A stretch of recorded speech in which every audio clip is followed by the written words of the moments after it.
Yeah, I know what you're thinking. Name change for the lose. If only if Essential Games, subsidiary of D3 publisher, actually kept the original title, The Ambulance vs Zombie, I think more curious people would have actually brought it. I know I did, based purely on the title alone when it came out in Japan. Anyway, let's see how this game actually plays, shall we? Normally I wouldn't leave a loading screen in, but this one's actually pretty funny. Anyway, moving on. Right, we start off with showing you your base of operations, the hospital. The storyline behind this game is simple. You're working underground in your hospital doing some research when a strange event happened, turning most of the city into zombies and other giant monsters. Now you've taken it upon yourself to go and rescue people and bring them back to the hospital, where the military will send in a helicopter and rescue you eventually. Here I'm deciding what equipment to put on my ambulance. I've decided to put on a bigger bumper as opposed to that giant axe thing that I had on it at the beginning. Interestingly enough, the actual upgrades are made from bits of zombie. Basically you have to kill enough zombies and the engineers actually make the parts out of zombie bits. Hey, let's go for a drive and see what this bad boy's like.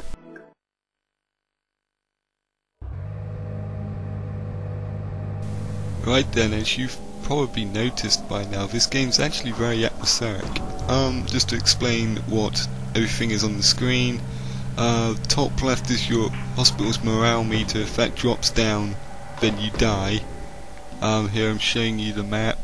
Not particularly useful, that map, because look, finding your way around is a bit of a pain, because a lot of the city does actually look the same, but then again this is a budget game made by a budget Japanese company, so you can let that slide. Top right's obviously radar, bottom, right at the very bottom is the can't get enough of that. Anyway, bottom right is how many people you've rescued, or how many people's in your van, and your speed and how much damage you've taken. Your morale with your hospital boosts up if you get a bigger combo of zombies, which is quite funny. You get that woman going, good, excellent. That's you. Eventually you do get to splat more than zombies. There are bosses as well, although I have to admit they're not. Well, the first boss is not exactly great. The others get better, but they're not exactly Resident Evil 4, if you catch my drift. The game itself, it's alright. I mean, the ambulance handles like an ambulance, I suppose, and the gameplay, as you could probably imagine, might get a little bit repetitive after a while, which is the reason why it's, well, I'd say it's a reasonable length for a budget game. It's not too long. Right, we're now in the east side of town. Yeah, if you can find this game for cheap, I'd imagine picking it up. I mean, I bought this when it was on Play Sale for a $5, brand new. It's currently selling at Play for a tenner, but if you check eBay you can probably get it for about roughly a $5, which I did. It's worth checking out if you like zombies or niche titles. I mean, you can't give D3 development credit. They're smaller sort of